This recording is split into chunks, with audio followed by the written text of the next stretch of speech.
It is wonderful to be speaking to you today about Abigail, and I have thoroughly enjoyed preparing for this sermon, and it's also given me a great appreciation of the scholars among us who study the Bible, who have trained in the Bible. Gary, Alex, Caroline, others, and who bring the Word of God to us each week. It's been a very rich journey for me getting ready for this. And this is a small story in the saga of Samuel, Saul and David, but it's a very important one. Abigail is this really minor but potent character. And I thank Margaret for the wonderful reading that she gave us of that story. It was quite a long one, but it's quite a captivating story as well. And in my sermon, I'm going to remind you of snippets of that story, which is an intricate one. Abigail had subversive power that she used, as many women of her time needed to. She was persuasive, she was a peacemaker, she was prophetic, even though she wasn't a formal prophet. And in fact, she was making prophetic statements about David's future just at a time after Samuel had died. And she was a woman who wisely counselled a powerful man, as we see the Canaanite woman did also later with Jesus in a very different context.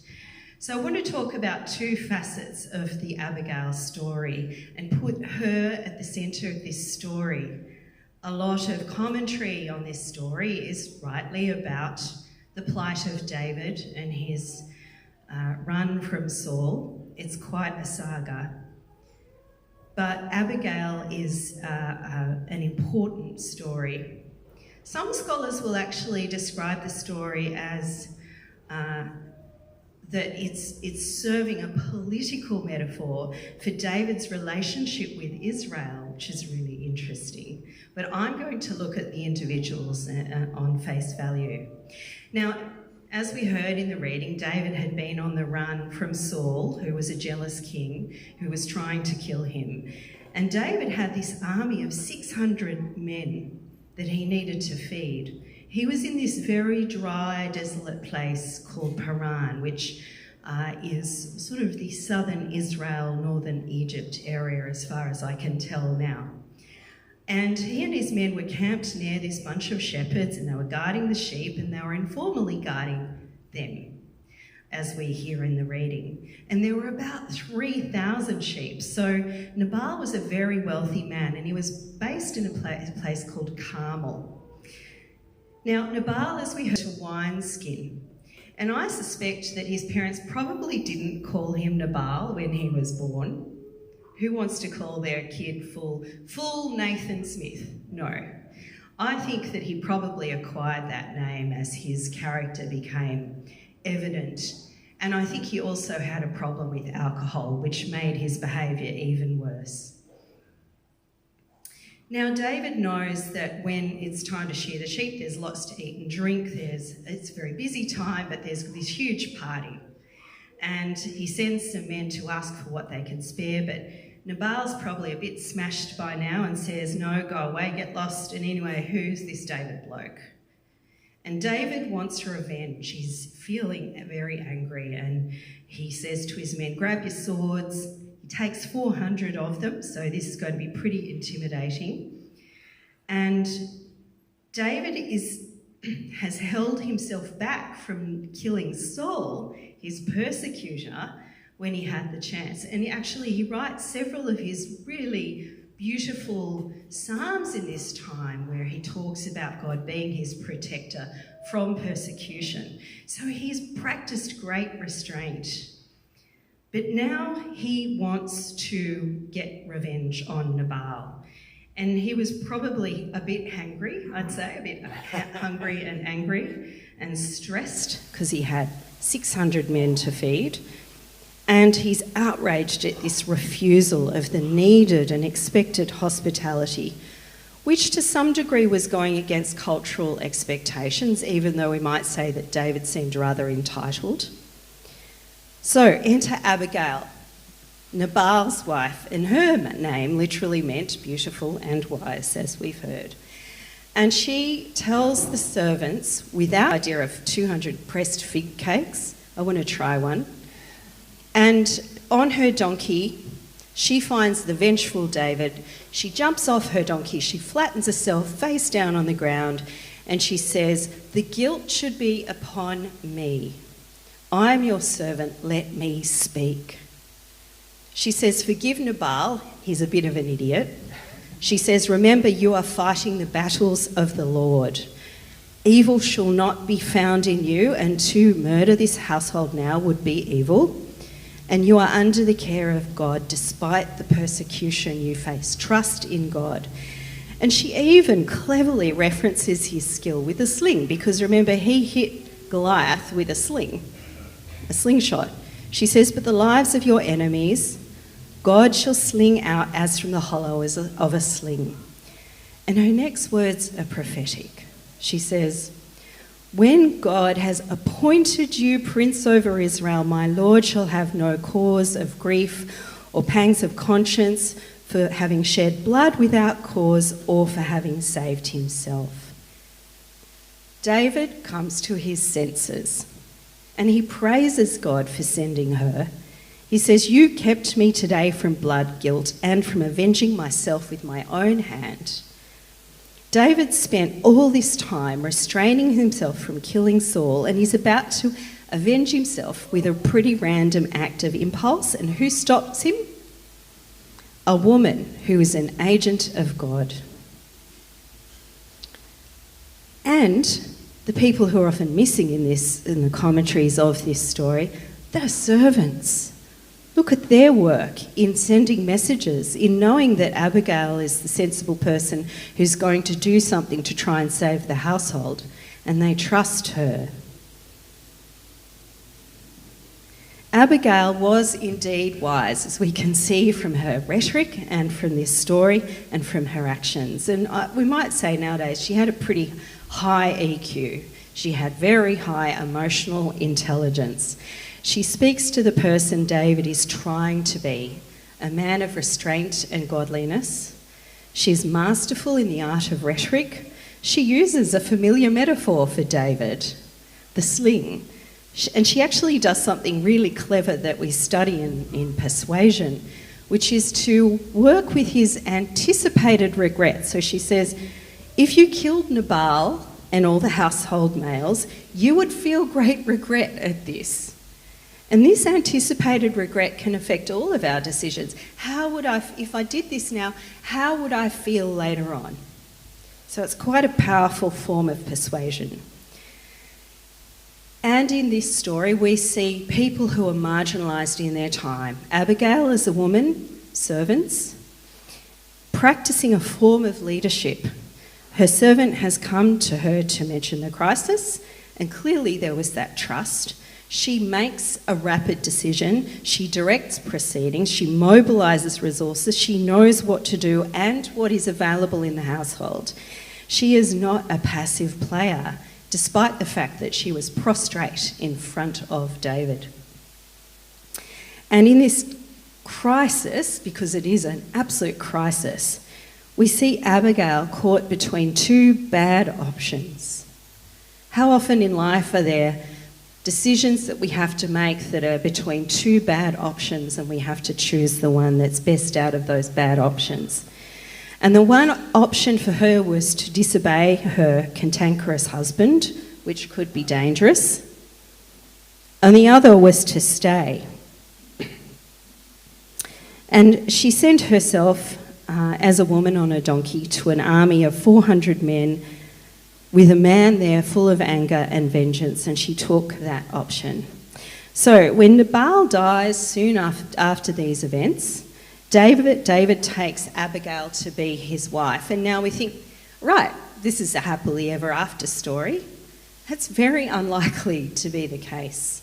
Life with David would have been very difficult as they continued to be on the run. And Abigail is barely mentioned in David's ongoing story. I would imagine that among David's several wives, she would have faced lots of internal politics and challenges, along with the hardships of their physical existence in the time that David was on the run from Saul. Now, Abigail actually came in handy for me this week as I was preparing the sermon, because I had this challenge. So, a bit about me: I work as a university researcher, and I work in the field of public health, population health, which is essentially about the health of populations, and it's really about prevention. And so I focus my research on immunisation and what people think, feel and do about it. I look that's between medicine and science and society. It's really hard to get funding, and we scramble for resources, and sometimes that can make you a little bit competitive.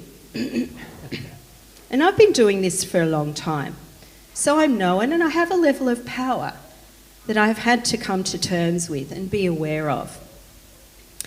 This week, an old colleague from overseas wrote to me and said, look, I'm working with this company, an organisation, who are looking to try and drum up some business in our field of immunisation and communication in Australia.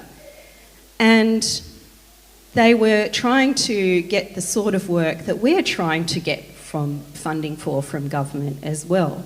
But he didn't realise that.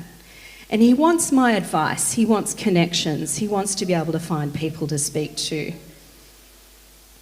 Now, that's okay, but also the person who heads this company had come to a conference that we'd run last year and was actually a little bit rude to us. Not my colleague, but the person who runs this company, in a few ways.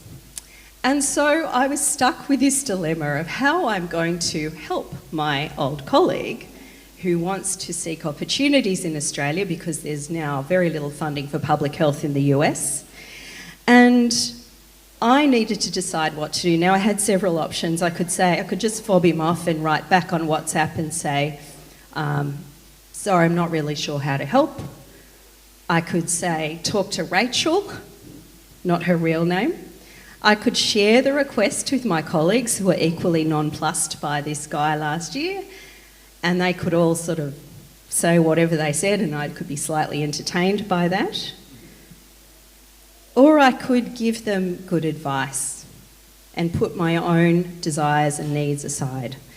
And I really had power in this situation as well. So I found myself thinking that Abigail was a rather handy mental counsel to have. I said, what would it mean for me to be bound under the care of God in this situation, to have good sense? What is the right way to act when we have power of any kind? And David had power in that situation. And for our sinful selves to be put aside. This is what God teaches us through the wise and beautiful Abigail. So the Abigail lens, I think it should be a new set of Dresden glasses, gave me this solution. I'd write back to my colleagues and set up a time for a chat. And I'd listen first to what they were interested in. I'd put aside my own motivations and needs. And I'd think about what's good for public health, not what's good for me. Because really, that's what I'm on about. That's why I do this work. And it can be so easy to forget your true north when you're thinking about the scarcity of resources. So I have set up a time to chat with him. I am going to give him fair and honest advice on his own terms, because God doesn't want me to be Professor Nabal. God wants me to be Professor Abigail or Professor David, to do what's right, to take personal risks for a longer term good. Now, does that mean we all need to be terribly nice and obliging when people seek favours from us? Or do we always need to put our needs aside? No. And in fact, Abigail teaches us that peacemaking is not quiet acquiescence, but sometimes it must be subversive in her case. And often it has to be quite honest. Wisely chosen honesty can be very important and powerful. It can be a form of transparency. Now, women all over the world have to use more nuanced forms of power because of their situation in patriarchal societies. And in some places, one of the major reasons that children don't get vaccinated is because their mothers don't have the, what we call, decisional or transport autonomy. So the ability to decide for themselves when and how the child should be vaccinated. That decision rests with the male in the household or with the in-laws. So they must seek permission. And that can be an asset because the household is this little community of support often, but it also can be a problem if the other people in the household don't support vaccination, and the mother might and want to see her children get that protection from diseases like measles and polio. So this was the household that Evie Susante saw in Aceh when she was... Oh, thank you, Anne. You're like the drink of water angel that comes to people in need at the podium. Thank you. Evie is an Achenese midwife and an immuniser. Now, Aceh is a province of Indonesia, and she was in a village, a very poor village, doing her job, going from house to house and vaccinating the children in the houses. And of course, she needs to seek permission of often the male head of the household in this Islamic province. And at one particular home she approached, she was trying to encourage the family to get their children vaccinated, and the father said, "No, go away." And she pursued a bit more, and he got out a machete and he threatened her. So she left. Anyway, sometime later, and by the way, Evie has given me permission to share this story. Sometime later, she saw the father at the health clinic in the nearby town that she's part of, and he was seeking treatment for tuberculosis. And he was having a bit of a trouble navigating the administrative hassles. This sounds familiar. Well, it's a bigger issue in Aceh. And she gave him a bit of help in getting the medicines that he needed. And he remembered her, and he was impressed by the fact that she was still willing to help him. His trust in her increased, and later she came back to their home. She brought some needed supplies, some nappies and provisions, because it's a very, very poor family. And eventually the family, he allowed for her to vaccinate the children. So Evie wasn't that unlike Abigail, because she had some gentle persuasion and she had resources important to the man. Abigail also taught David in a way. And that's what we see in this story of the Canaanite woman. The Bible has several stories where powerful men are being taught by women in positions of relative powerlessness. Now, the Canaanite woman was a very low social standing in her context, and she asks Jesus to heal her daughter. And Jesus replies, "It's not right to take the children's bread and toss it to the dogs." Now, our English language interpretation of this today is, that's enormously rude. Like, why does he say that? What does that mean? Well, various people have looked at this and the meaning, and the original meaning of the words he used. He actually used the word for dog was a small household pet, so it's a familiar term.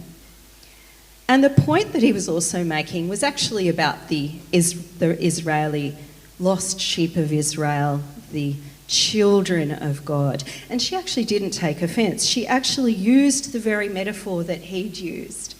And she said, even the dogs eat the crumbs that fall from their master's table. And Jesus granted her request, and the daughter was healed. He recognised her faith. He listened to her. And in both these readings, men with power take counsel from women.